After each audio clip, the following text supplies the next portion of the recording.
Why does he hurt you, and then walk away like nothing ever happened? It's the kind of question that echoes inside us, sometimes as a scream, sometimes as a silent ache. The pain of the avoidant is especially brutal because they let you come close, just close enough that when they pull away, you crash to the ground. And when they leave, they don't blink. They don't look back.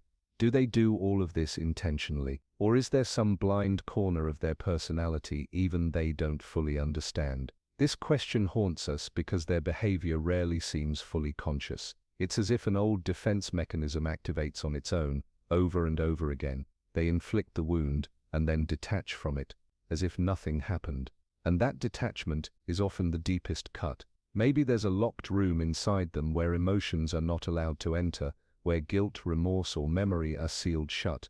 And maybe they hide behind words like boundaries, independence, or self-respect, trying to shield themselves from the very wound they've carved into you. But the question still remains, this pain, this detachment, this silence, is it a choice, or is it their nature? That's the moment where philosophy, psychology, and the heart collide. He's protecting himself, not defeating you. It often feels like the avoidant hurt you on purpose, as if they ignored you knowingly, trampled over your feelings deliberately, and then disappeared like you never existed. But the truth is, most of the time, they're not trying to defeat you, they're trying to protect themselves. To see this clearly, you have to step outside the pain for a moment and look a little deeper. An avoidant lives in constant inner conflict, caught between two extremes. On one side, the deep longing to be seen and loved. On the other, the terror that closeness will lead to abandonment, and that terror has built a wall inside them, one that doesn't let anyone in, no matter how loving. When you came close, it wasn't your love that scared them, it was the feelings inside them that woke up in response to that love. You saw them, you felt them, and for someone who's spent their whole life hiding their wounds, being seen feels dangerous, so they pull back, they leave, they blame you, or go silent.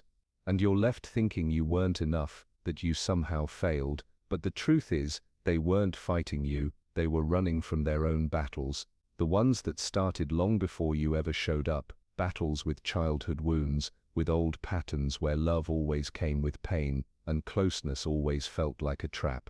It's not easy to understand this, especially when your own heart is aching, but sometimes this understanding brings peace.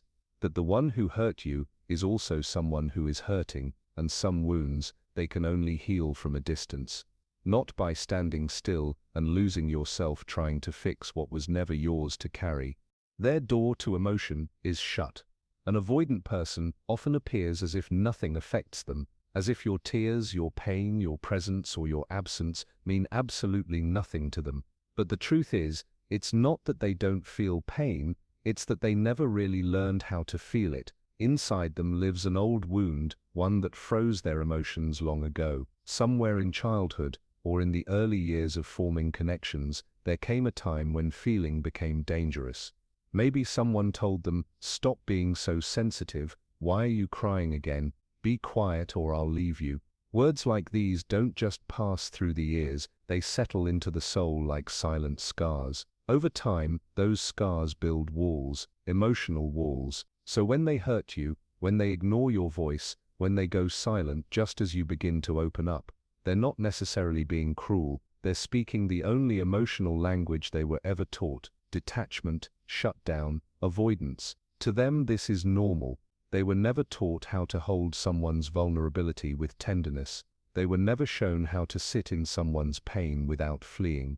They were never given the emotional vocabulary that allows for intimacy, softness, or staying present when things get hard. So when you cry, when you express your needs, when you ask for connection, they freeze, or they disappear. Not because they don't care, but because what you're asking for doesn't exist in their map of relationships. It's painful to realize that the person you love may not even have the capacity to understand what you're trying to give them, but it's important to understand their coldness is often learned, not natural, and people like this only begin to change when they develop the courage to face their own inner walls. Otherwise, they'll keep hurting others the way they were once hurt, passing down silence, numbness, and confusion as if it were love. They leave every relationship before it has a chance to leave them. Buried deep in their subconscious is an old belief: eventually everyone leaves, so they make the first move to walk away, to avoid the humiliation of defeat, rejection, or becoming emotionally vulnerable. For you, it feels sudden, cold, cruel, but for them it's a shield, an old defense mechanism learned long ago. When someone grows up learning that love is not permanent, that people always become distant, distracted, or emotionally unavailable, the heart makes a decision: create distance before the pain arrives.